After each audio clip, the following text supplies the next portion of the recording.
नमस्कार, स्वागत है आपका बीटीवी न्यूज में। आपके साथ मैं हूं सना और आइए करते हैं खबरों की शुरुआत इस खबर के साथ। मध्य प्रदेश के मुख्यमंत्री के नामों को लेकर चल रही अटकलों पर अब विराम लग गया है। भाजपा के शीर्ष नेतृत्व ने उज्जैन से विधायक डॉक्टर मोहन यादव को प्रदेश की कमान सौंपी है। सीएम पद के लिए डॉक्टर मोहन यादव के नाम की घोषणा होने के बाद जबलपुर में भाजपा कार्यकर्ताओं और यादव महासभा के सदस्यों ने आतिशबाजी की एवं मिष्ठान वितरण कर खुशी का इजहार किया।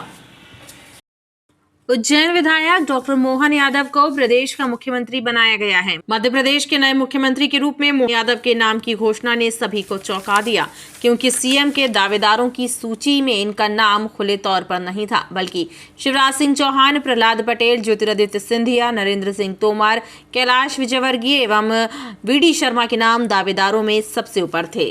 प्रदेश के मुख्यमंत्री के रूप में मोहन यादव के नाम की घोषणा के साथ ही जबलपुर में भाजपा कार्यकर्ताओं और अखिल भारतीय यादव महासभा के सदस्यों ने मिष्ठान वितरण एवं आतिशबाजी कर खुशी जताई।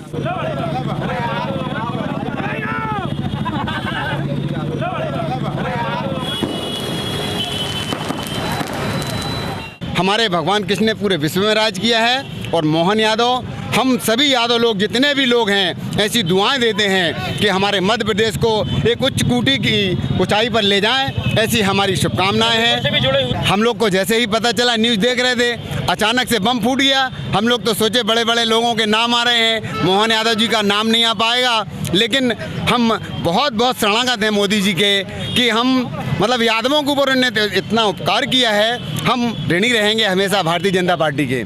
हम समस्त लोगों, पूरे जबलपुर की जनता की ओर से उन्हें शुभकामनाएं देते हैं। अखिल भारतीय यादव महासभा जबलपुर की ओर से शुभकामनाएं देते हैं और भाजपा के नेतृत्व को शुभकामनाएं देते हैं कि आपने ऐसा कार्य किया है जिससे हम ओबीसी के लिए एक संरक्षण मिला है और आने वाला भविष्य हम सभी ओबीसी के लिए उच्च होगा। पार्टी को निर्णय करना है, पार्टी का निर्णय होता है और वो समीकरण संतुलन सब बनाते हैं और भविष्य में भी मुझे लगता है संतुलन बनेगा तो निश्चित रूप से महाकौशल की भरपाई होगी। क्योंकि आप जबलपुर शहर के नगर अध्यक्ष हैं, तो क्या उम्मीद करी जाए कि जबलपुर के किसी नेता को मंत्री पद भी मिलने? निश्चित रूप से हम लोग अपेक्षा करेंगे और प्रदेश सरकार से और केंद्रीय नेतृत्व से कि महाकौशल को कोई बड़ा कद्दावर नेता मिलना चाहिए, बड़ा मंत्रिमंडल में स्थान भी मिलना चाहिए। अब अपनी व्यवस्था के अनुसार सुबह की पाली में लगने वाली कक्षाओं का समय निर्धारित कर सकेंगे निजी स्कूल। जी हां, तापमान सामान्य होने पर कलेक्टर के द्वारा नया आदेश जारी किया गया है, जिसमें पूर्व में सुबह 9 बजे से स्कूलों का संचालन किए जाने संबंधी आदेश को समाप्त कर दिया गया है। गौरतलब है कि बारिश और दिन के तापमान में आ रही गिरावट को देखते हुए कलेक्टर सौरभ कुमार सुमन ने 30 नवंबर को आदेश जारी कर प्रातःकालीन शालाओं को सुबह 9 बजे से संचालित करने के निर्देश दिए थे। अब उस आदेश में लगाए गए प्रतिबंध हटाते हुए स्कूल प्रबंधन को समय निर्धारित करने की स्वतंत्रता दी है। विकसित भारत संकल्प यात्रा 1-2 दिन में प्रारंभ होने वाली है, जिसके लिए सरकार की 17 योजनाओं की जानकारी जनता तक पहुंचाई जाएगी। यात्रा का स्वरूप तय करने के लिए अधिकारियों की एक बैठक मानस भवन में आयोजित हुई, जिसमें कलेक्टर सौरभ कुमार सुमन विशेष रूप से मौजूद रहे। विकसित भारत संकल्प यात्रा को लेकर विभागीय अधिकारियों की एक बैठक मानस भवन में आयोजित हुई। इस बैठक में जिम्मेदार विभागीय प्रमुखों को योजना एवं सरकार की मंशा से अवगत कराया गया, साथ ही यात्रा का रूट प्लान तैयार किया गया। यात्रा के दौरान जनता को सरकार की 17 जनहितैषी योजनाओं की जानकारी किस प्रकार प्रदान करना है, इसकी जानकारी भी दी गई। जो भी शिकायतें हैं उस दिन आपको अपना जो नीचे अमला है, हमारा जो नीचे अमला है, उसको निर्देशित करना पड़ेगा। सारे प्रकरण है उसका निराकरण हो जाए। अभी विकसित भारत अभियान चल रहा है, उसके तहत 17 जो प्रमुख योजनाएं चिन्हित की गई हैं उसमें गैप फिलिंग का कार्य होगा। उसके विषय में लोगों को जानकारी दी जाएगी और उसके विषय में लोगों से जानकारियां ली भी जाएंगी। तो उसके लिए पूरे ज़िले का रूट तैयार किया जा रहा है और गैप फिलिंग करने के लिए कॉमन एप्लीकेशन फॉर्म लिए जा रहे हैं। तो जनता से भी अपील होगी कि इसके विषय में पर्याप्त उनके लेवल पे भी जागरूकता रहे। आपके यहाँ भी ये रथ आएगा, विकास का रथ आएगा और वहाँ पे आप अपनी जानकारियाँ दे भी और हमसे जानकारियाँ ले भी। अभी उसका रूट हम लोग तैयार कर रहे हैं, अगले 1 से 2 दिनों में यात्रा प्रारंभ हो जाए।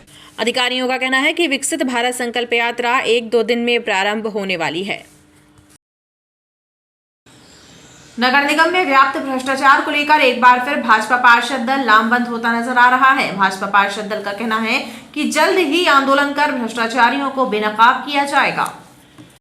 भाजपा पार्षद दल की एक बैठक नेता प्रतिपक्ष कार्यालय में आयोजित हुई, जिसमें अनियमितताओं के खिलाफ आंदोलन प्रारंभ करने की रणनीति तय की गई। भाजपा पार्षद दल का कहना है कि चुनाव आचार संहिता के दौरान नगर निगम में व्यापक स्तर पर आर्थिक भ्रष्टाचार हुआ है, हर विभाग में दलाली चल रही है और नागरिक सेवा के कार्य ठप पड़े हुए हैं। इन सब मुद्दों को लेकर चरणबद्ध आंदोलन किया जाएगा। आज जबलपुर की स्थिति ये है कि रोडें बनना बंद हो गई हैं और आचार संहिता जब चल रही थी उस समय कुछ ऐसे ठेकेदारों की पेमेंट हुई है और जिनकी पेमेंट होना चाहिए उनकी पेमेंट नहीं हुई और अधिकारियों का अभी भी रवैया पार्षदों के प्रति अच्छा नहीं है और लगातार इस बात को देखा जा रहा है कि कोई भी पार्षद यदि किसी काम को बोलता है तो या तो अधिकारी फ़ोन नहीं उठाते हैं और यदि फ़ोन उठाते हैं तो उनका काम नहीं हो पाता है और लगातार नगर निगम में भ्रष्टाचार की सीमा पार होती जा रही है। और आपने एक चीज़ देखा होगा कि नगर निगम में यदि कोई भी काम कराना हो तो कोई ना कोई दलाल के थ्रू काम हो रहे हैं और जब ये दलाली प्रथा जब चालू हो जाती है नगर निगम में तो शहर का विकास रुक जाता है। आज ये देखने में आ रहा है कि जो महापौर जी के माध्यम से जो भी काम हो रहे हैं और मैं तो ये भी कहना चाहता हूँ कि जो खरीदी हुई है हम सदन में इस बात को उठाएंगे कि नगर निगम के अंतर्गत जितनी गाड़ियाँ उठी हैं और जितनी मशीनरी उठी हैं और जितने ठेके दिए गए हैं उन सब की जाँच करवाएंगे। इसके लिए चाहे हमें EOW में जाना पड़े चाहे लोकायुक्त में जाना पड़े, हम इसकी जांच भी करवाएंगे क्योंकि ये देखने में आ रहा है कि नगर निगम में जितनी खरीदी हो रही हैं वो सब महापौर जी के माध्यम से हो रही है और कहीं ना कहीं जाकर शहर में इसका नुकसान हो रहा है। भाजपा पार्षद दल का कहना है कि अधिकारीगण पार्षदों की उपेक्षा कर रहे हैं, जिसे बर्दाश्त नहीं किया जाएगा। भारतीय खान ब्यूरो में खनिज संरक्षण एवं खान पर्यावरण सप्ताह मनाया जा रहा है। इसके तहत खान इकाइयों के निरीक्षण के लिए गठित 12 टीमों को जबलपुर कार्यालय से रवाना किया गया। भारतीय खान ब्यूरो के यादव कॉलोनी स्थित कार्यालय में खनिज संरक्षण सप्ताह का शुभारंभ हुआ। इस मौके पर कार्यालय से 12 टीमों को रवाना किया गया। क्षेत्रीय खान निदेशक पुखराज नैनीवाल ने बताया कि मध्य प्रदेश एवं उत्तर प्रदेश में स्थित खान इकाइयों का निरीक्षण इन दलों के द्वारा किया जाएगा। इस दौरान विभिन्न खदानों में पर्यावरण एवं खनिज संरक्षण सुनिश्चित करने के लिए अलग अलग गतिविधियां संचालित की जाएंगी। प्रतिवर्ष एक मुख्य गतिविधि है जो खान पर्यावरण एक खनिज संरक्षण सप्ताह के रूप में मनाई जाती है। इस वर्ष ये 11 दिसंबर से 16 दिसंबर तक मनाया जाएगा, जिसमें उत्तर प्रदेश और मध्य प्रदेश की जो खदानें हैं उनमें निरीक्षण किया जाएगा। इस बार 147 खदानें भाग ले रही हैं, जिनके निरीक्षण के लिए 12 टीमों का गठन किया गया है। ये 12 टीमें इस अवधि के दौरान निरीक्षण करके अपनी अंक तालिकाओं में अपना प्रतिवेदन यहाँ पे जमा करेंगे, जिसके आधार पर आगामी 12 जनवरी को होटल पसरीचा के अंदर इस सप्ताह का समापन समारोह और पुरस्कार वितरण समारोह आयोजित किया जाएगा।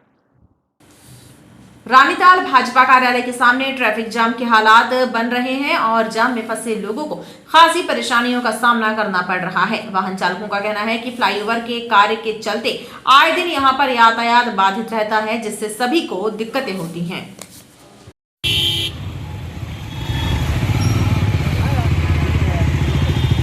ये नज़ारा है रानीताल भाजपा कार्यालय के सामने का। यहाँ पर आए दिन ट्रैफिक जाम के हालात बने रहते हैं, जिसकी वजह से वाहन चालकों को परेशानी उठानी पड़ती है।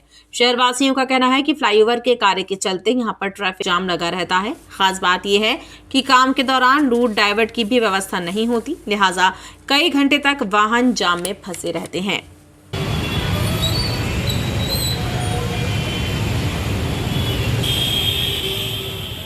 जाम तो बहुत लगा हुआ है, संघर्ष नहीं तो है ये जीवन, पूरा रोड उखड़ी पड़ी है। आप डेली रोड से निकलते हैं? डेली निकलते हैं। स्थिति आपको यही स्थिति मिलती है। क्या लगता है प्रशासन को कि इस तरफ कुछ ध्यान नहीं है? कोई ध्यान नहीं। एक्सीडेंट का तो और रोज ही एक्सीडेंट होते हैं, आए दिन कोई पोजीशन बन। बहुत ज़्यादा दिक्कत जा रही है हमारे को यहाँ पे जी, और बहुत सारी समस्याओं का सामना करना पड़ता है। कई बार एक्सीडेंट हो जा रहे हैं, बहुत सारे लोग जो हैं घायल हैं। अभी पीछे स्विफ्ट VDI का एक्सीडेंट हुआ MP इक्यावन एक, उसकी बहुत गंभीर स्थिति है। ये हालात शाम के वक्त ज़्यादा तेजी से बढ़े। हाँ, हाँ, शाम से लेके रात के 9 बजे तक यहाँ जाम की स्थिति बहुत ज़्यादा है। हाँ, एम्बुलेंस भी फंसी हुई है और बहुत सारी वृद्ध लोग भी ट्रीटमेंट के लिए इधर उधर जाते हैं, तो काफ़ी परेशानियों का सामना करना पड़ रहा है। शहरवासियों ने ट्रैफिक विभाग से यातायात व्यवस्था सुधारने की मांग की है। सिहोरा और जबलपुर में पकड़ी गई हाथिनी के मालिक के दस्तावेजों में एक ही महिला का नाम पाया गया है, जिसकी जांच कराने की मांग जय मां भवानी संगठन ने की है। इस मामले को लेकर इस संगठन के द्वारा डीएफओ को एक पत्र भी सौंपा गया है। जय मां भवानी हिंदू संगठन के कार्यकर्ताओं ने वन विभाग के डीएफओ से मुलाकात की और उन्हें बताया कि सिहोरा के पौड़ी गांव और जबलपुर में मिली हाथिनी के मालिक के दस्तावेजों पर शबनम का नाम लिखा है, लिहाजा दस्तावेजों की जांच कर इस बात का खुलासा किया जाए कि एक ही महिला को कितने जानवर रखने की अनुमति दी गई है एवं वो उनका कितना ध्यान रख रही है। एक्चुअली हम लोगों ने कुछ दिन पहले सिहोरा के पोड़ा एरिया में एक हाथिनी को पकड़ा था और पुलिस प्रशासन और वन विभाग को अंतर्गत जानकारी उनको दी थी, और उसी 2 माह पहले एक हाथिनी को और पकड़ा था जो जेबीपी में पकड़ा गया था। उसके जो ऑनर थे और ये जो शीतला के जो अभी पकड़े हैं वो ऑनर एकदम सेम निकले हैं, और उसमें कहीं ना कहीं साधुओं का भेष धारण करे हुए लोग और वहाँ पे भिक्षा वगैरह मांग रहे थे, और जो ऑनर थे उनका नाम शबनम बानो, जो एक मुस्लिम लेडी हैं। तो हम इस डीएफओ साहब के पास ये आवेदन देने आए थे कि हमको इनको पूर्णतः रूप से जानकारी चाहिए, क्योंकि कोई भी एलिफेंट हो या मठ मंदिर प्रमुखों को दान पत्र या और आइडेंटिफाई के बाद ही दिया जाता है, जो कि इनके पास ऐसा कोई दस्तावेज नहीं था, ना डीएफओ साहब के पास हमें मिला, ना कोई कहीं अन्य साथियों से हमें मिला। निश्चित रूप से एक ज्ञापन सौंपा गया है, उसमें एक हाथी और उसके जो स्वामी हैं उनके संदर्भ में जानकारी चाहिए गई है। उक्त ज्ञापन का अवलोकन करने के बाद वरिष्ठ को लिख किया जाएगा और प्राप्त जानकारी से संबंधितों को अवगत करा दिया जाएगा। डीएफओ ने इसकी जांच कराने का आश्वासन दिया है। अवैध शराब की तस्करी में लिप्त एक आरोपी को पाटन पुलिस ने उस वक्त ग्राम बासन के पास दबोच लिया जब वो स्विफ्ट कार से शराब का अवैध रूप से परिवहन कर रहा था। पुलिस के द्वारा कार से 60 बोतल और 80 पाव अंग्रेजी शराब जब्त की गई है। पुलिस के अनुसार मुखबिर की सूचना पर पाटन खैरी रौसरा निवासी रुपेश ठाकुर को गिरफ्तार करके उसके पास रखी शराब जब्त कर उससे पूछताछ की जा रही है कि वो शराब कहां से लेकर आ रहा था और किसके पास लेकर जा रहा था। 26 जनवरी को जबलपुर में आयोजित हुए कार्यक्रमों के बिल भुगतान से संबंधित 5 करोड़ की फाइल से नोटशीट गायब होने के मामले में जांच के बाद ओमती पुलिस ने कलेक्ट्रेट के कार्यालय अधीक्षक ब्रजेश ठाकुर, सहायक ग्रेड 3 शुभम यादव एवं शेमिल पटेल भृत्य के विरुद्ध एफआईआर दर्ज की है। पुलिस के अनुसार जबलपुर पुरातत्व पर्यटन एवं संस्कृति परिषद के सीईओ हेमंत सिंह के द्वारा इस मामले में थाने में शिकायत की गई थी, जिसके बाद पुलिस ने एफआईआर दर्ज कर कार्यवाही शुरू कर दी है। 26 जनवरी गणतंत्र दिवस के समारोह में हुई घोटाले के संबंध में और उनकी नस्तियां चोरी होने के संबंध में एक आवेदन पत्र, जिसमें हमने थाना ओमती में एफआईआर दर्ज की है। 3 लोगों को हमने नामजद आरोपी बनाया हुआ है। अब इसमें बाकी चीजें हम विवेचना में सामने लेके आएंगे। प्राथमिक रूप से आवेदन पत्र प्राप्त होने पर एफआईआर दर्ज की गई है। खबरों का सिलसिला लगातार जारी रहेगा, आप देखते रहिए बीटीवी न्यूज।